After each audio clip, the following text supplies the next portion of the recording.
ഞാൻ doctor Lakshmi, SP fort ഹോസ്പിറ്റലിലെ consultant സൈക്യാട്രിസ്റ്റാണ്. Social media മനുഷ്യരുടെ ജീവിതത്തിന് തന്നെ ഒരു ഭാഗമായിക്കൊണ്ടിരിക്കുന്ന കാലഘട്ടമാണിത്. രാവിലെ ഉറക്കം എഴുന്നേറ്റാൽ ഉടനെ തന്നെ ഫേസ്ബുക്ക്, ഇൻസ്റ്റാഗ്രാം, വാട്സാപ്പ്, ട്വിറ്റർ എന്നീ നമ്മുടെ സോഷ്യൽ മീഡിയ അക്കൗണ്ട്സ് ഒക്കെ ഒന്ന് തുറന്നു നോക്കുകയും എന്തെങ്കിലുമൊക്കെ പുതിയ ഫീഡ്സ് ഉണ്ടോ, മെസ്സേജസ് ഉണ്ടോ, ലൈക്സ് ഉണ്ടോ എന്നൊക്കെ ചെക്ക് ചെയ്ത് നോക്കുന്നത് നമ്മുടെ എല്ലാവരുടെയും ജീവിതത്തിൻ്റെ ഒരു റുട്ടീൻ്റെ തന്നെ ഭാഗമായി കഴിഞ്ഞിരിക്കുന്നു. എന്നാൽ പ്രായഭേദമന്യേ, അതായത് മുതിർന്ന തലമുറയെയും നമ്മുടെ യുവതലമുറയെയും ഒരേപോലെ ഈ സോഷ്യൽ മീഡിയ ഇന്ന് അഫക്റ്റ് ചെയ്യുന്നുണ്ട്. ആദ്യമായിട്ട് ഈ സോഷ്യൽ മീഡിയയിൽ നമ്മൾ ഈ റീൽസ്, നമുക്കിഷ്ടമുള്ള വീഡിയോസ്, നമ്മുടെ താല്പര്യങ്ങൾക്കനുസരിച്ചിട്ടുള്ള ചില പ്രത്യേക ഫീഡ്സ് ഒക്കെ കാണുമ്പോഴത്തേക്ക് നമ്മുടെ തലച്ചോറിലെ ന്യൂക്ലിയസ് അക്യുംബൻസ് എന്ന് പറഞ്ഞ ഏരിയയിൽ ഡോപ്പാമിൻ എന്ന് പറഞ്ഞ ഒരു ഹോർമോൺ അല്ലെങ്കിൽ ഒരു ന്യൂറോ ട്രാൻസ്മിറ്റർ റിലീസ് ചെയ്യും. ഈ ഡോപ്പാമിനാണ് നമുക്ക് സന്തോഷമുണ്ടാക്കുന്ന നമ്മുടെ പ്ലഷർ ഹോർമോൺ. ഈ ഡോപ്പാമിൻ റിലീസ് ചെയ്താൽ ഉടനെ തന്നെ നമുക്ക് വല്ലാത്തൊരു എക്സൈറ്റ്മെൻറ്റും ഭയങ്കരമായ ഒരു സന്തോഷമൊക്കെ തോന്നും. അപ്പോൾ ഈ എക്സൈറ്റ്മെൻറ്റിന് വേണ്ടിയിട്ട് നമ്മൾ വീണ്ടും സ്ക്രോൾ ചെയ്തുകൊണ്ടേയിരിക്കും. കുറച്ച് കഴിയുമ്പോൾ ഇതേപോലെ നമ്മുടെ താല്പര്യങ്ങൾക്കനുസരിച്ചിട്ടുള്ള ഒരു വീഡിയോ അവർ പോപ്പപ്പ് ചെയ്യും. ഇത് പോപ്പപ്പ് ചെയ്താൽ നമുക്ക് വീണ്ടും ആ പഴയ ഡോപ്പാമിൻ റിലീസ് കിട്ടുകയും നമ്മൾ സാറ്റിസ്ഫൈഡ് ആവുകയും നമുക്കൊരു സന്തോഷം കിട്ടുകയും ചെയ്യും. പിന്നെ നമ്മൾ വീണ്ടും ഈ അടുത്ത വീഡിയോയ്ക്ക് വേണ്ടിയിട്ടുള്ള സെർച്ചിലാണ് ഈ സ്ക്രോൾ ചെയ്തുകൊണ്ടേയിരിക്കുന്നത്. അങ്ങനെയാണ് ഈ പ്ലാറ്റ്ഫോംസ് എല്ലാം ഡിസൈൻ ചെയ്തിട്ടുള്ളത്. അപ്പോൾ ഇതുകൊണ്ട് എന്താ പറ്റുക എന്ന് വെച്ചാൽ, ക്രമേണ ഈ ഡോപ്പാമിൻ റിലീസിന് വേണ്ടിയിട്ട് നമ്മളൊരു സിഗരറ്റിനോടോ അല്ലെങ്കിൽ നമ്മളൊരു ആൽക്കഹോളിനോടോ ഒക്കെ അഡിക്റ്റഡ് ആയി പോകുന്നത് പോലെ തന്നെ ഈ റീൽസിനോടും നമ്മൾ ക്രമേണ അഡിക്റ്റഡ് ആകും. ഇങ്ങനെ ആയിക്കഴിഞ്ഞാൽ ഇത് ചെക്ക് ചെയ്തുകൊണ്ടേയിരിക്കുന്നത് നമുക്ക് ഒരു കമ്പൾഷനായിട്ട് മാറും. അതായത് എത്ര ശ്രമിച്ചാലും നമ്മളെ കൊണ്ട് അത് ചെയ്യാതിരിക്കാൻ പറ്റത്തില്ല. നമ്മൾ തുടർച്ചയായിട്ട് ഇത് ചെക്ക് ചെയ്തുകൊണ്ടേയിരിക്കും. അപ്പോൾ ഇങ്ങനെ ഒരു അഡിക്ഷൻ നമുക്ക് ഈ സോഷ്യൽ മീഡിയയിൽ റീൽസ് കാരണം ഉണ്ടാവും.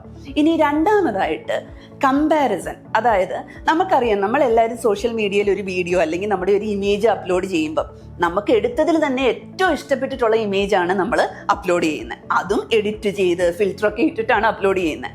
എന്നാൽ ഇതേ നമ്മൾ തന്നെ വേറെ ഒരാളുടെ ഫോട്ടോയോ വീഡിയോയോ കാണുമ്പം ഇത് ചിന്തിക്കാറില്ല. പകരം നമ്മുടെ ബ്രെയിനിൽ അപ്പോൾ ഉണ്ടാകുന്ന ചിന്ത എന്ന് പറഞ്ഞാൽ, ബാക്കി എല്ലാവരുടെയും ജീവിതം വളരെ അഡ്വഞ്ചറസ് ആണ്. അവരെല്ലാം വെക്കേഷൻസിന് പോകുന്നു, അവരെല്ലാം കൂട്ടുകാരുടെ കൂടെ ടൈം സ്പെൻഡ് ചെയ്യുന്നു, അവർ കപ്പിൾസ് വളരെ റൊമാൻറ്റിക് ഡേറ്റ്സിന് പോകുന്നു, നല്ല നല്ല ഭക്ഷണം കഴിക്കുന്നു, നല്ല വസ്ത്രങ്ങൾ ഇടുന്നു.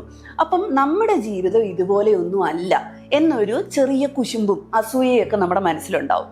ഇത് കാരണം എൻ്റെ ജീവിതം, എൻ്റെ പ്രൊഫഷൻ, എൻ്റെ ജീവിത സാഹചര്യങ്ങൾ ഇതെല്ലാം മോശമാണ്, അല്ലെങ്കിൽ ഇതിലൊരു അതൃപ്തി നമുക്ക് തോന്നി തുടങ്ങും. ഈ അതൃപ്തി ക്രമേണ നമ്മളെ നിരാശരാക്കുകയും നമ്മളെ ഡിപ്രസ്ഡ് ആക്കുകയും ചെയ്യാൻ കെൽപ്പുള്ളതാണ്. ഇനി മൂന്നാമതായി സൈബർ ബുള്ളിങ്. നമുക്കറിയാം, ഇപ്പം നമ്മൾ നേരിട്ട് ഒരാളോട് കണ്ട് സംസാരിക്കുകയാണെങ്കിൽ സാധാരണ രീതിയിൽ മനുഷ്യർ വളരെ മറ്റേയാളെ ഹേർട്ട് ചെയ്യുന്ന രീതിയിലുള്ള കമൻസോ കാര്യങ്ങളോ പറയില്ല. കാരണം നമ്മൾ ഈ പറഞ്ഞു തുടങ്ങുമ്പം മറ്റേയാളുടെ മുഖത്തുണ്ടാകുന്ന ഭാവഭേദങ്ങൾ, അയാൾ കരയുകയോ അയാളുടെ കണ്ണ് നിറയുകയോ ഒക്കെ ചെയ്യുമ്പോൾ നമ്മൾ സാധാരണ നിർത്തും. മനുഷ്യന്മാരുടെ രീതിയാണത്. പക്ഷേ സോഷ്യൽ മീഡിയയിൽ ഇങ്ങനെയല്ല. ആരോടും എന്തും തുറന്നു പറയാനുള്ള ഒരു പ്ലാറ്റ്ഫോമായിട്ട് സോഷ്യൽ മീഡിയ മാറിക്കഴിഞ്ഞു. ഈ പറയുന്ന ആളുടെ റിയാക്ഷനോ ഫേഷ്യൽ എക്സ്പ്രഷനോ അയാൾക്കുണ്ടാകുന്ന ചേഞ്ചസോ ഒന്നും നമ്മൾ കാണുന്നില്ല.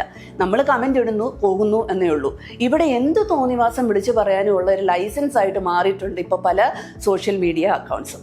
നമ്മളൊരു കാര്യം ഓർക്കണം, നമ്മൾ ഒരു മോശമായ കമൻറ്റോ ഒരാളെ കുറിച്ച് പറയുമ്പം അത് അയാളുടെ മാനസികാവസ്ഥയെ ഒരുപാട് ബാധിക്കുകയും അയാളെ ഡിപ്രഷനിലേക്ക് തള്ളിവിടാൻ കെൽപ്പുള്ളതുമാണ് എന്ന് മനസ്സിലാക്കുക.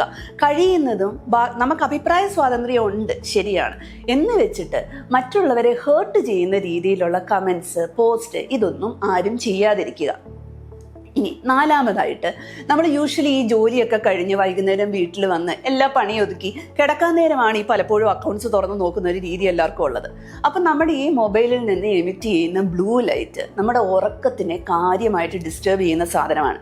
അതുകൊണ്ട് തന്നെ ഈ സോഷ്യൽ മീഡിയ അഡിക്ഷനും ഒരുപാട് യൂസ് ചെയ്യുന്ന ആൾക്കാരിൽ സ്ലീപ്പ് ഡിസ്റ്റർബൻസസ് കണ്ടുവരാറുണ്ട്.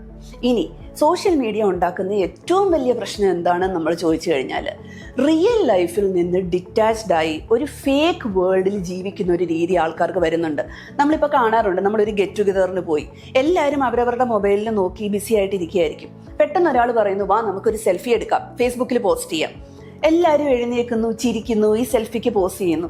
പക്ഷെ ഈ സെൽഫി ഓഫ് ആക്കുന്ന നിമിഷം ആ ചിരി അവരുടെ മുഖത്തുനിന്ന് മാഞ്ഞു പോകും. അവരെല്ലാവരും വീണ്ടും ഇരുന്ന് മൊബൈലിലേക്ക് നോക്കും.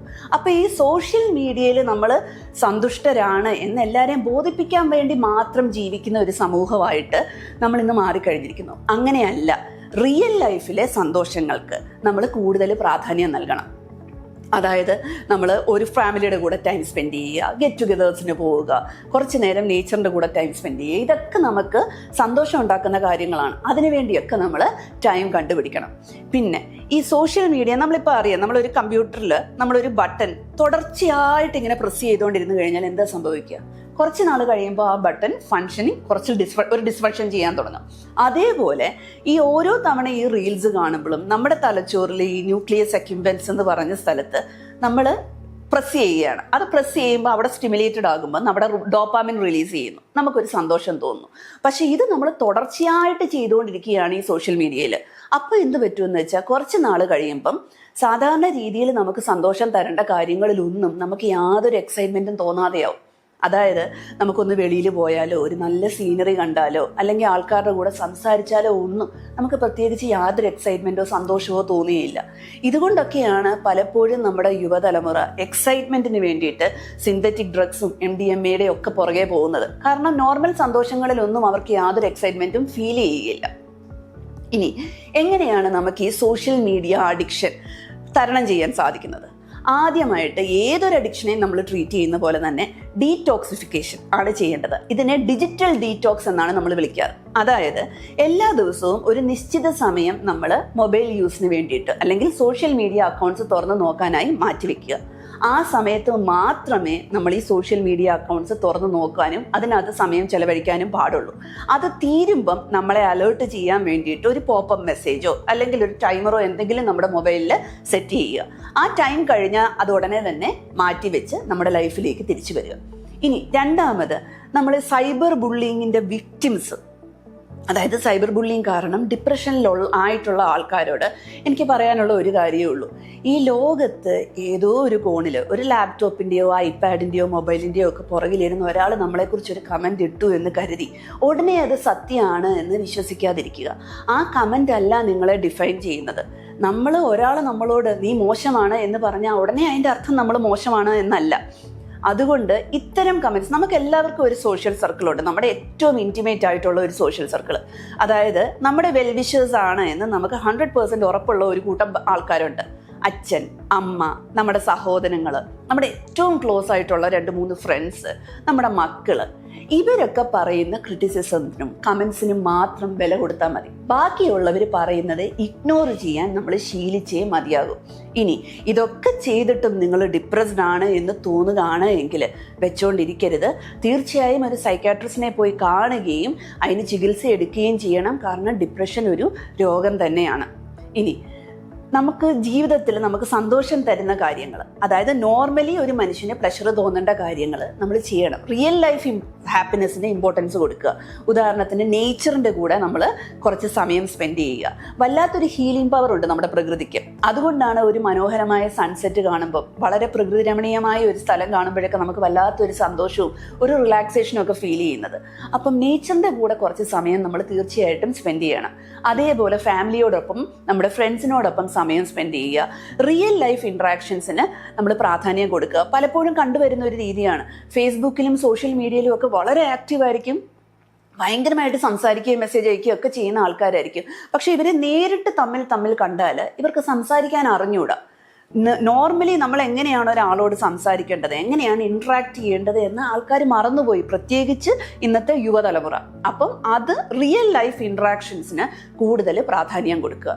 അതേപോലെ തന്നെ നമ്മൾ ഈ ഫേസ്ബുക്ക്, ഇൻസ്റ്റാഗ്രാം ഇതുപോലത്തെ അക്കൗണ്ട്സ് ഒക്കെ ചെയ്യുമ്പോൾ ഇതൊരു ഫേക്ക് വേൾഡ് ആണ് എന്നുള്ളത് നമ്മുടെ മനസ്സിനെ തന്നെ സ്വയം പറഞ്ഞ് ബോധ്യപ്പെടുത്തുക.